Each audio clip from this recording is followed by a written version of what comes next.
Indo British advanced pain clinic నొప్పి మాయం surgery దూరం ఫర్ అపాయింట్మెంట్స్ 9155515563.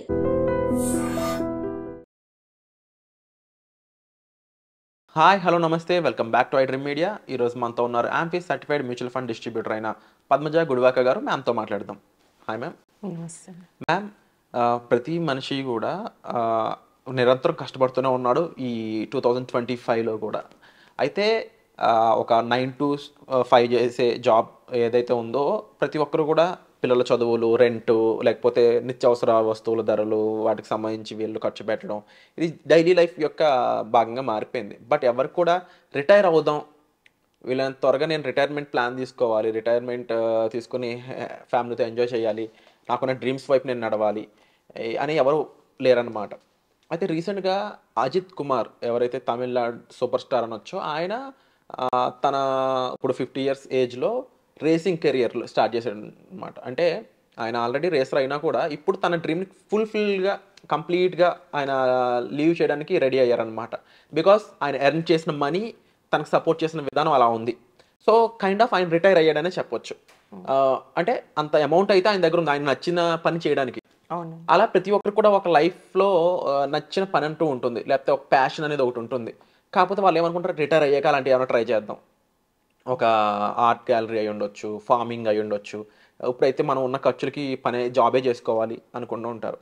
బట్ వీళ్ళంత తొందరగా రిటైర్ అవ్వాలి, ఎగ్జాంపుల్ ఒక 7 yearsలో రిటైర్ అవ్వాలి అనుకున్నట్లయితే ఆ లైఫ్ టైంకి సరిపడిన డబ్బులు ఈ 7 yearsలో ఎలా సంపాదించవచ్చు అంటారు? సో వెరీ ఇంట్రెస్టింగ్ అండి. ఇప్పుడు ఒక 20 years బ్యాక్ ఉండే మైండ్ సెట్కి ఈ మధ్య కాలంలో ఇప్పుడు యూత్ ఎవరైతే ఉన్నారో 20sలో ఉన్నారో వాళ్ళ యొక్క మైండ్ సెట్కి there is a lot of difference అండి. చాలా డిఫరెన్స్ ఉంది. ఎందుకంటే నా దగ్గరికి వచ్చే వాళ్ళు కూడా ఇదివరకు లాగా 60 ఏళ్ళు అంటే ఉద్యోగాలు చేస్తామన్న ఒక మైండ్ సెట్లో లేరు. మేము ఎర్లీ రిటైర్మెంట్ అంటే 40-50 కల్లా మేము రిటైర్ అయిపోదాం అనుకుంటున్నాము. ఆ తర్వాత మేము బిజినెసే చేయొచ్చు, నాకు నచ్చిన వృత్తి కానీ లేకపోతే హాబీస్ కానీ అది పర్సూ చేయాలనుకున్న థాట్ అయితే చాలామందికి ఉంది. సో చాలామంది లాంగ్ టర్మ్ అంటే ఫైనాన్షియల్ ఫ్రీడమ్ అండి. మీరు ఇప్పుడు చెప్పిన అజిత్ గారి యొక్క example he's financially free now. ఆయన ఈరోజు ఏదైనా చేయొచ్చు బికాస్ ఫైనాన్షియల్గా he's not compelled to do anything regular job. అది ద బేసిక్ థింగ్. సో దీన్ని అచీవ్ చేయటం ఏమంత కష్టమేం కాదండి. మీరు ఒక 7 years డిసిప్లిన్డ్గా ఇన్వెస్ట్మెంట్ చేసిన ఆ తర్వాత మీరు by the time you reach 50s మీరు రిటైర్ అయిపోవచ్చు అండ్ మీకు ఒక రెగ్యులర్ ఇన్కమ్ క్రియేట్ చేసుకోవచ్చు. అలాగే మీరు by the time you reach 80 అంటే మీరు రెగ్యులర్ ఇన్కమ్ని ఎంజాయ్ చేస్తూ మీరు ఒక corpus which almost 40-45 crores of కార్పస్ని కూడా మీరు క్రియేట్ చేసుకోవచ్చు. It is a simple calculation which I will be telling అండి. అంటే ఇప్పుడు for suppose at the rate of 12% నేను తీసుకుంటున్నాను. 7 years 25,000 rupees ఎస్ఐపిలో మీరు ఇన్వెస్ట్ చేయండి. 7 years ఇన్వెస్ట్ చేసిన తర్వాత మీరు వదిలేసేయండి ఆ అమౌంట్ని. ఇంకా ఫర్దర్గా దాని గురించి ఇన్వెస్ట్ చేయాల్సిన అవసరం కూడా లేదు. దాన్ని నెక్స్ట్ 20 years వరకు దాన్ని at the rate of 12% existing ఫండ్స్లోనే అలా వదిలేసినా కూడాను మీకు ఆల్మోస్ట్ 3 crore కార్పస్ క్రియేట్ అయిపోతుంది. Just I'm talking about 12% return. Okay, ఆ 3 crores కార్పస్లో నుంచి అట్ ద రేట్ ఆఫ్ 6%. ఎప్పుడైనా ఇది ఒక అనాలిసిస్ చేసి మనము డిరైవ్ అయిన ఒక క్యాలిక్యులేషన్ ఏంటంటే ఒక 5-6% రేట్లో మీరు ఎప్పుడైనా విత్డ్రా చేస్తూ ఉన్నారనుకోండి, ఆ యొక్క ఫండ్ లైఫ్ టైంకి ఉంటుంది. Okay, if it is giving at rate of 12%. Okay, అంటే మీరు 50% ఆఫ్ ద అమౌంట్ని మీరు ప్రాఫిట్ని తీసుకుంటున్నారు.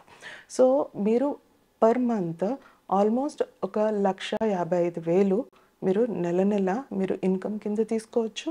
అలాగే ఇది మీరు కంటిన్యూస్గా నెక్స్ట్ 30 years అంటే 50కి రిటైర్ అయిపోయి నెక్స్ట్ 30 years మీ ప్యాషన్ని ఫాలో చేస్తూ మీరు కంటిన్యూ అయినా కూడా 30 years తర్వాత మీ corpus will be almost 45 crores. Okay, so that is something very simple. మనకు కావాల్సిన ఓన్లీ డిసిప్లిన్డ్ 7 years ఒక డిసిప్లిన్డ్గా ఒక 7 ఇయర్స్ మటుకు మీరు ఇన్వెస్ట్ చేసేసి ఆ తర్వాత వదిలేసేయండి దాన్ని. ఇంకా దానిలో నుంచి తీయటం కానీ ఏం చేయకుండా ఉంటే ఇలా కూడా మనము ఫైనాన్షియల్ ఫ్రీడమ్ అనేది ఈజీగా అచీవ్ చేయొచ్చు. అండ్ మీరు అంటున్నట్టుగా చాలామంది ఈ రోజుల్లో ట్రావెల్ అనేసి లేకపోతే like what you said is very true. Like farming is also very interesting kind of a thing which many people are pursuing. So that way it is a great aspect.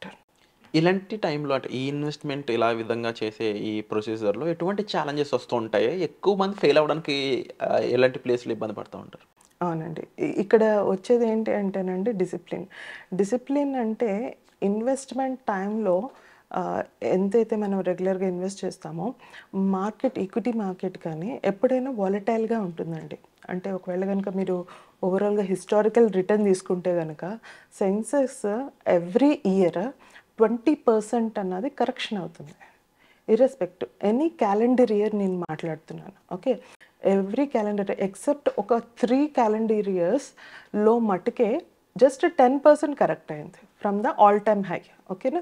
So ఈ విధంగా మనం చూసుకున్నా కూడాను equity మార్కెట్లో volatility ఉంటుంది. So most of the people ఏం చేస్తుంటారంటే mistake, ఈ volatility చూసిన వెంటనే అమౌంట్ వాళ్ళ హార్డ్ అండ్ మనీ ఎందుకు అది లాసెస్ వెళ్ళిపోతుంది అనుకుంటారు. కానీ ఒక I say one of my clients portfolio వాళ్ళది profit 45 lakhs only profit they are sitting. ఆ 45 ఈ మార్కెట్ వాలటాలిటీతో ఒక 35కి వచ్చింది అనుకోండి. 35 అంటే they think this is a loss, but they have reach from 0 to 35 lakhs is something which they need to acknowledge. అంటే at the rate of 22% they have achieved. But today if at all market పడినా ఒక point తర్వాత అది మళ్ళీ recover అయిపోతుంది. ఓకేనా?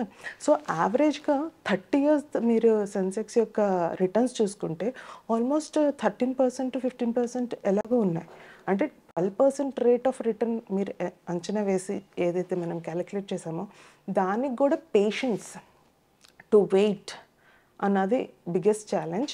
And another biggest challenge is like మనకి ఈ మధ్యకాలంలో అమౌంట్ తీసేసి రకరకాల అదర్ గోల్ని కాకుండా ఇంకా దేనికైనా ఇన్వెస్ట్ చేయటం కానీ తీయటం కానీ జరిగితేనే ఇది ఉంటుంది. లేకపోతే ఇది అచీవ్ చేయటం ఏమీ అంత wonderful information ma'am. And so ఇలాంటి ఇన్ఫర్మేషన్తో పాటుగా మరింత గైడెన్స్ మీకు కావాలనుకున్నట్లయితే డిస్ప్లే అవుతున్న నెంబర్స్ కాల్ చేసి మీరు మ్యామ్తో పర్సనల్ అపాయింట్మెంట్ బుక్ చేసుకోవచ్చు. అదేవిధంగా మీరు ఈ ఎపిసోడ్పై ఏ విధమైన ఆప్షన్స్, ఒపీనియన్స్ మీరు భావిస్తారో వాటిని కామెంట్ సెక్షన్లో మెన్షన్ చేసినట్లయితే వాటిపై మరిన్ని ఎపిసోడ్స్, డిస్కషన్స్ మీ ముందు తీసుకురావడానికి మేము తప్పకుండా ముందుకు వెళ్తాం. And thank you so much for watching this episode.